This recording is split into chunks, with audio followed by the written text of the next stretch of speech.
you've called for people to leave politics out of this. Joe Biden said the World Health Organization offered testing kits that they had available to the United States, and to give it to us now, we refused it. We didn't want to buy them. But to fix the Trump testing fiasco, I would authorize the World Health Organization that has offered us testing capacity, which we turned down. I would immediately take advantage of their offer.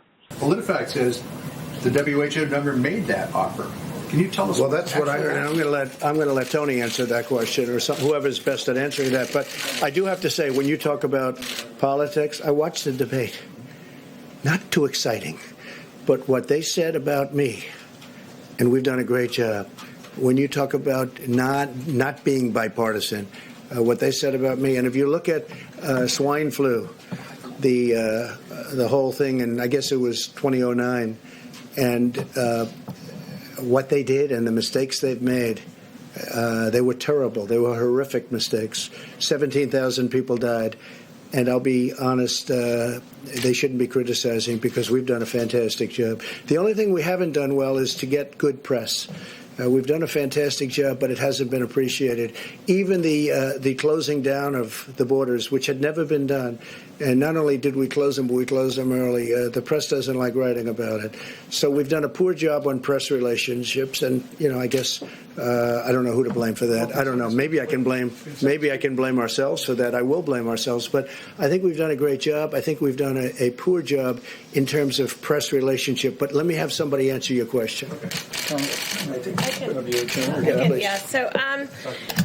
I tried to cover this in the answer when I talked about quality of kits, and our quality analysis runs through the FDA. So all of these platforms, we have asked people to submit, and we've asked states to quality control.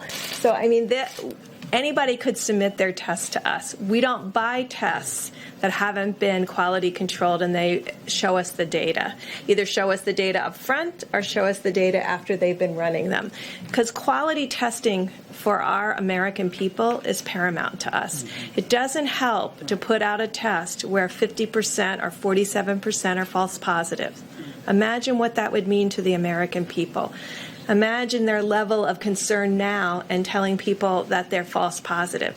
We take this same approach to HIV. Imagine telling someone they were positive to HIV and they weren't. So that is our bottom line, the customer, the American people first. And so any of these groups can submit their testing kits through our regulatory processes. But without that and without a plan, we are not going to accept tests that have not been studied by us. Good answer.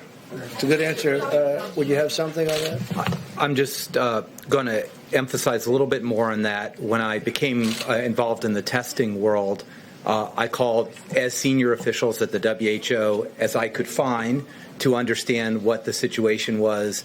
And as far as I can tell from sources that should know, no one ever offered a test that we refused. That's what I heard, too. This is a research-grade test, right? Research-grade test that was never submitted.